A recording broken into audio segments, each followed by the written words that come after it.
Salam, salam outsider, le débrief commence maintenant.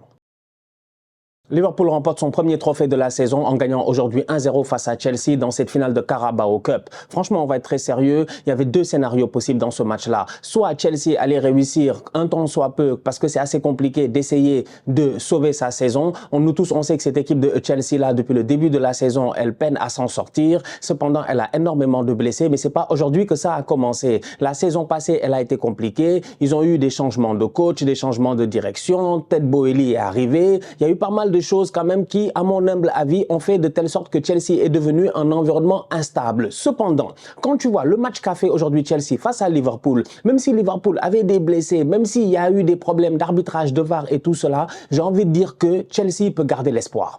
Chelsea peut garder l'espoir parce que Chelsea s'est fait battre par une équipe qui, normalement, en ce moment, mentalement, psychologiquement, dans tous les cas de figure, ils sont meilleurs que Chelsea. Ça, je pense que c'est un fait. Il ne faut pas l'enlever. Liverpool est quand même premier du championnat. Ils sont en train de tenir tête à Arsenal et à Manchester City. Et en plus de cela, c'est une équipe qui se gère bien dans toutes les autres compétitions dans lesquelles ils sont. Donc, ça te donne une équipe de Liverpool qui est en pleine confiance. Mais quand tu es un Chelsea qui n'est pas au top de sa forme, qui se cherche encore une fois, qui a un Pochettino qui, il n'y a même pas quelques semaines, on disait, est-ce qu'il va partir? Il va pas partir. Est-ce qu'ils ont même les moyens de payer son indemnité s'ils réussissent à décider de le virer? C'est-à-dire qu'il y a tellement de choses instables au niveau de Chelsea que quand même à la fin de ce match-là, tu regardes le score 1-0, tu regardes le match, tu regardes les faits, tu te dis Chelsea n'a pas fait un si mauvais match que cela. Ils n'ont pas fait un si mauvais match que cela. Ils n'ont pas fait un si mauvais match que cela. Pour moi, à mon humble avis, Chelsea a fait un match relativement correct, à la hauteur de ce qu'on pouvait attendre. C'est-à-dire qu'aujourd'hui, offensivement parlant, ils se sont créés des belles occasions. Il y a eu un but de Chelsea qui est hors-jeu d'un chouïa. À l'œil nu, tu vois pas le hors-jeu, mais quand on nous dit qu'il y a hors-jeu et qu'on sait que le hors-jeu, il est tracé par l'ordinateur, la règle, etc., les équerres et puis tout ce que tu veux, tu te dis que géométriquement parlant, c'est peut-être difficile qu'ils nous disent qu'il y a hors-jeu alors qu'il n'y a pas hors-jeu. Donc, s'ils nous disent qu'il y a hors-jeu, j'ai envie de dire, OK, il y a un hors-jeu. Cependant, le hors-jeu de Nicolas Jackson est juste d'un chouïa. Sterling aurait pu à ce moment-là ouvrir la marque. Mis à part ça, un Chelsea dangereux sur les contres aussi. Vu que tu as une équipe de Liverpool qui défend très haut, ça nous tous on le sait, ça fait partie comment on appelle ça, des forces de Liverpool. Ils aiment te mettre un pressing sur le terrain, le pressing de Jürgen Klopp, on le connaît bien, pressing tout terrain, ça va à gauche, à droite, ça fait des années qu'il le fait ça, mais au-delà de cela, il a aussi une ligne défensive centrale qui est très très haute, donc du coup ça essaie de créer un entonnoir où on essaie de t'étouffer. Alors, quand tu as une ligne défensive de Liverpool qui est aussi haute sur le terrain, mais que tu as des boys de Chelsea qui réussissent quand même à se créer des occasions sur des contres et tout, en sortant au milieu de terrain, en essayant de relancer rapidement, mais j'ai envie de dire que quand même, là, encore une fois, Chelsea m'a montré des choses intéressantes. Nicolas Jackson, je le critique énormément. Plusieurs fois, j'ai eu l'occasion de dire ici que moi, le boy ne me rassure pas, il ne me convainc pas. Mais aujourd'hui, Jackson a fait un bon match. Il est à un but. Il est à un but ou une passe décisive de faire un match qui, à la fin, si Chelsea gagne la finale, on se dit c'est un match extraordinaire de la part de Jackson. Parce qu'il a été solide physiquement, ça n'a pas été facile. Mais 1, 2, 3, il est c'est-à-dire que physiquement, face à Van Dijk et face à Konaté, c'est pas facile. Franchement, c'est deux boys qui savent bien se positionner, qui sont très intelligents et qui, en plus de ça, sont physiquement très, très forts. Aujourd'hui, on a vu le boy Jackson prendre le dessus sur Konaté, Konaté le rattraper. C'est dur. Konaté, c'est très dur. C'est très, très dur de le dribbler. Même quand tu as la vitesse pour le dribbler, lui, il a la puissance pour te rattraper. On a vu aujourd'hui un Ben Chilwell qui est au marquage sur Van Dijk sur le premier but qui est annulé. Je vais revenir là-dessus et sur la VAR et tout ça. Mais Chilwell n'a pas la puissance physique. Même s'il tire le maillot de Van Dijk, il fait ce qu'il veut. Il n'y peut absolument rien. Donc aujourd'hui, tu as quand même des centraux au niveau de Liverpool qui sont fatigants, qui sont chiants, qui sont lourds. Tu as un Jackson qui est le plus souvent du temps sevré de ballon. Donc quand il a le ballon, il faut qu'il réussisse à faire la différence. Et je l'ai trouvé très bon dans sa capacité à pouvoir faire la différence avec sa vitesse et être capable de pouvoir tenir le ballon en tant que pivot, temporiser et attendre ses coéquipiers et donner de bons ballons. Il a fait plusieurs fois aujourd'hui. Mais il y a une occasion, moi ça me choque. Enzo ne se gère pas. Enzo Fernandez est un boy qui au milieu de terrain est très généreux, mais malheureusement Enzo Fernandez de temps en temps il est égoïste. Mais Cole Palmer est là, donne-lui le tap-in, il va taper normalement. Mais Cole Palmer n'a pas eu ce ballon. Enzo a essayé de faire une talonnade après un très bon débordement, crochet, je pense, oui c'est ça, intérieur. Il revient de Jackson qui fait une bonne passe qui aurait pu être peut-être à ce moment-là décisive. Donc tu as une équipe de Chelsea qui plusieurs fois dans le match, moi personnellement, ils m'ont montré montrer des choses assez intéressantes, que ce soit Gallagher, que ce soit Palmer, que ce soit même Sterling à un moment donné, même s'il est sorti tôt et tout, mais il a quand même essayé parce que Sterling ces derniers temps, il est bon, que ce soit Caicedo, Fernandes, j'ai trouvé que globalement, ils n'ont pas fait un mauvais match. Après, il faut prendre en considération le fait qu'ils sont tombés face à plus fort. Et plus fort, c'est Liverpool. Et Liverpool les a tapés aujourd'hui 1-0. L'arbitrage dans ce match, je pense que c'est important d'en parler. Il y a eu un but. Il y a eu un but, j'ai eu l'occasion d'en parler tout à l'heure. Il y a eu un but de la part de Chelsea qui a été annulé pour un hors-jeu de Nicolas Jackson. Bon, on peut dire que le hors-jeu, il est d'un chouïa, d'un rien du tout, d'un Morata, mais c'est des choses qui arrivent. Si on te dit qu'il y a hors-jeu, comme j'ai dit, ça c'est une technologie qui est difficilement discutable en fait. C'est comme la goal line technologie, quoi. Si on te dit le ballon n'est pas rentré, il n'est pas rentré en fait. On a mis en place une technologie qui ne doit pas se tromper. Maintenant, là où moi j'ai un problème, c'est avec la VAR. C'est avec la VAR dans ce match-là, deux situations quand même à se poser certaines questions. Caicedo doit prendre carton rouge. Et si Sadio Mané doit prendre carton rouge ici, au Sénégal, Côte d'Ivoire, il n'y a même pas que on était là, qu'un coup de marteau, c'est pas encore terminé. Je dis, c'est encore là dans ma tête. La chanson de temps en temps, Tim Paya, ça tourne dans ma tête comme n'importe quoi. Si Sadio devait prendre un carton rouge lors de ce match-là, Côte d'Ivoire, Sénégal, dès le début du match, je suis désolé, Caicedo doit prendre un rouge. D'où est-ce que ça va pas à la VAR? D'où ça va pas à la VAR? Il y avait rouge. Mais il y avait rouge. Mais il a tué Gravenberch. Il a tué, comment il s'appelle? C'est Gravenberch Miskin. Déjà, ils n'ont pas de joueurs. Ils ont plein de boys à l'infirmerie. Tu regardes le banc de Liverpool, tu es choqué. Darwin Nunez, Salah, Szoboszlai, il n'y a que des boys top, Curtis Jones, que des top players en fait. Ils ont que des top players en fait à l'infirmerie. À Chelsea, ils ont beaucoup de bons joueurs à l'infirmerie, mais des joueurs même, on ne les a pas vus depuis longtemps. Hey, Wesley Fofana, il y a des boys, tu les as même oubliés, tu vois. C'est dommage, des boys qui ont des blessures depuis assez longtemps. Donc à Chelsea, même tu te dis, bon, en termes de blessures, même j'ai envie de dire que c'est un peu discutable, non, n'est-ce pas? J'ai envie de dire, voilà, que c'est... Bon, Reece James, il est important, c'est vrai. Bon, Thiago Silva, il s'est blessé il y a quelques jours là, lors d'un match. Bon, c'est vrai que c'est dommage. Mais voilà, c'est ça. Cucurella, ça va, c'est bon, c'est pas la fin du monde. Voilà, c'est ça, tu vois. Bon, tu crois, mais qu'en début de saison, ça aurait pu être truc. Donc, il y a des boys, mais à Liverpool, ils ont des titulaires, là. Ils ont des boys qui doivent jouer normalement. Bref, qui ne sont pas là et j'ai envie de dire que voilà. Donc du coup, Gravenberch qui prend ce tacle-là, il sort. Il y a carton rouge normalement. L'arbitre ne se gère pas. C'est étonnant parce que à la VAR, nous on voit le ralenti plusieurs fois, on se pose des questions, on se dit peut-être que la VAR ils vont réagir, ils vont appeler l'arbitre, ils n'appellent pas l'arbitre. Ok, chacun sa chance, c'est bien pour Caicedo, tant mieux pour Chelsea. Finalement, ils échappent là-bas à un carton, j'ai envie de dire jaune, voire rouge normalement. Cependant, quand après la VAR, elle devient aussi pointilleuse, c'est-à-dire que quand tu n'es pas, moi mon problème, c'est même pas une question, je m'en fous en fait. La vérité, c'est que je m'en fous. Qui est penalty, qui est pas penalty, qui est but, qui est pas but, je m'en fous. Ça ne me touche ni d'Adam ni d'Ève. Donc personne ne me fatigue ici. Je ne suis ni pour Chelsea ni pour Liverpool. Vous-même, vous le savez. Je suis un fan d'Arsenal, mais je suis toujours obligé de le répéter, vu qu'à chaque fois, il y en a peut-être qui regardent les vidéos pour les premières fois et ils aiment bien se créer des scénarios dans leur tête. Donc, je m'en fous. Je m'en balèque de ce qui s'est passé. Mon problème, il est simple. C'est que tu ne peux pas être tatillon sur certaines choses et ne pas être tatillon sur d'autres choses. Tu ne peux pas nous fatiguer en disant que ouais, là, il y a un détail et puis là, il n'y a pas de détail. C'est ça, en fait. C'est que là, il y a faute de Caicedo. On se pose des questions. On voit le ralenti, nous tous. On se dit, bon, peut-être qu'il va les appeler à la VAR. Ils ne le font pas. Il n'y a pas de problème. On passe à autre chose.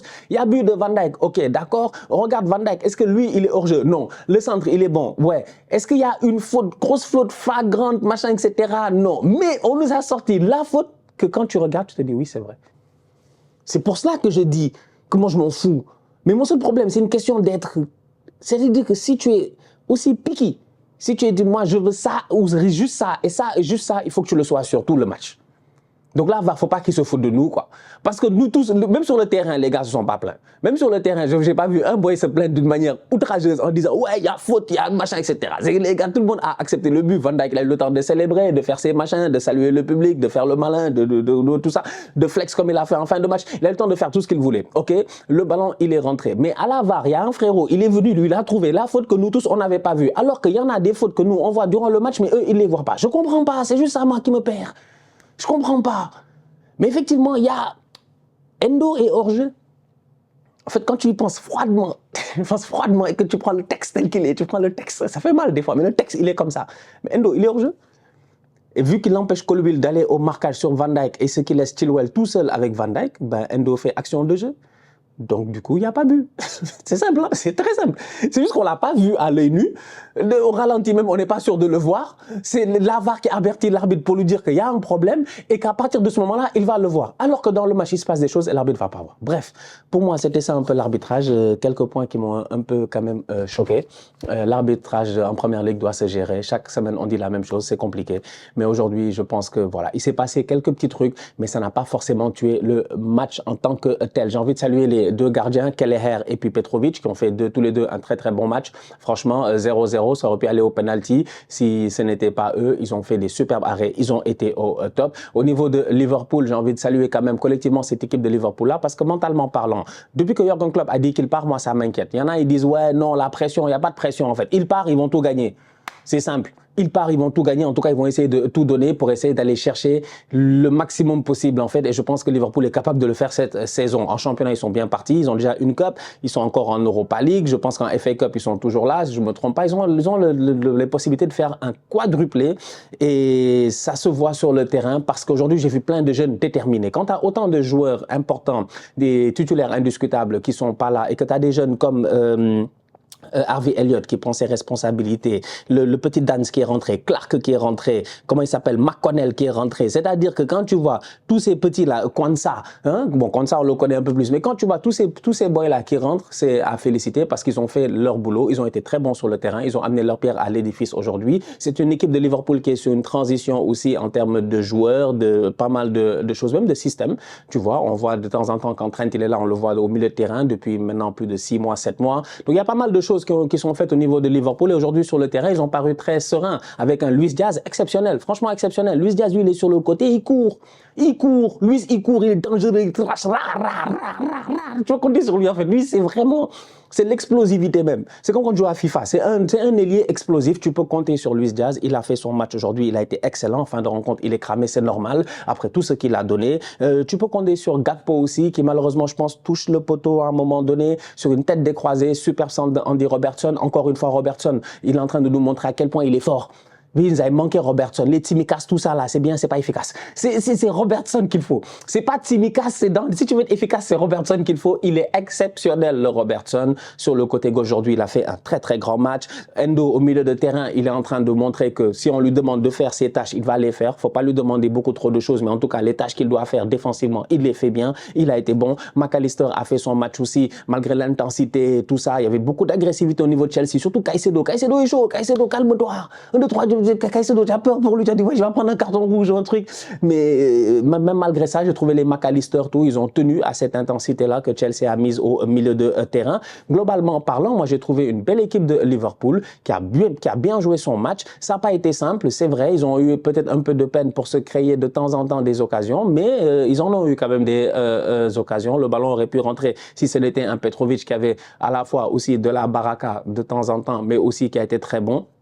Donc voilà, ça donne une belle équipe de Liverpool qui, globalement parlant, est en train de se gérer en attendant le retour de pas mal de blessés. Tu rajoutes Mohamed Salah dans cette équipe, tu rajoutes Trent Alexander-Arnold dans cette équipe. Déjà là, ça change quelque chose. Et pourtant, Bradley, pour moi, il a fait un bon match. C'est pour dire à quel point. Tu rajoutes Darwin Nunez en attaque aujourd'hui quand tu sors Cody Gakpo. Peut-être qu'offensivement parlant, Chelsea, ils auraient, voilà, défensivement, Chelsea, ils auraient succombé beaucoup plus tôt. Donc c'est pour dire à quel point Liverpool a eu les moyens, sur le banc d'être dangereux. Ça n'a pas été le cas aujourd'hui, mais collectivement parlant, mentalement parlant, tu sens qu'ils ont toujours cette mentalité de gagnant de Jürgen Klopp. Et c'est ça qui te permet, en fin de rencontre, d'avoir ton capitaine qui vient sur un marquage dégueulasse de Chelsea, encore une fois. La dernière fois, en pleine canne, il y avait Liverpool-Chelsea, il n'y a même pas 2 semaines. Durant ce match-là, si tu regardes les actions les plus dangereuses, c'est corner Van Dijk. Corner Van Dijk. Van Dijk, toujours seul quand il y a Chelsea qui joue, les gars n'arrivent pas à le tenir, ils sont pas assez trucs. Des marquages en zone que je comprends pas sur des gars qui sont super mobiles. Je déteste le marquage en zone quand les autres sont mobiles. Donc, fais-moi un truc hybride, je sais pas, aller sur un marquage individuel et essayer d'avoir individuel et zone. Mais là, ils sont tous en piqué. Ils attendent. Évidemment, l'autre, il est en pleine course. Ils peuvent venir couper le ballon et il n'y a personne pour venir l'arrêter. Je pense que tu as Moudric qui est sur lui. Tu as les 2 autres là. Je pense que c'était qui? C'était Dissassi et puis je pense Colville, je sais même plus. Il y en a un des 2 là qui ne sait pas gérer.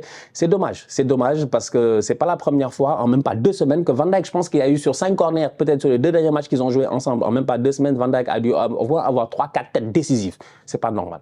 C'est pas normal. Chelsea doit mieux savoir et mieux faire. Donc voilà, bon match de football, très belle rencontre de football. Bravo à Liverpool. Ils ont été top, ils ont été solides. Moi, ils m'inquiètent.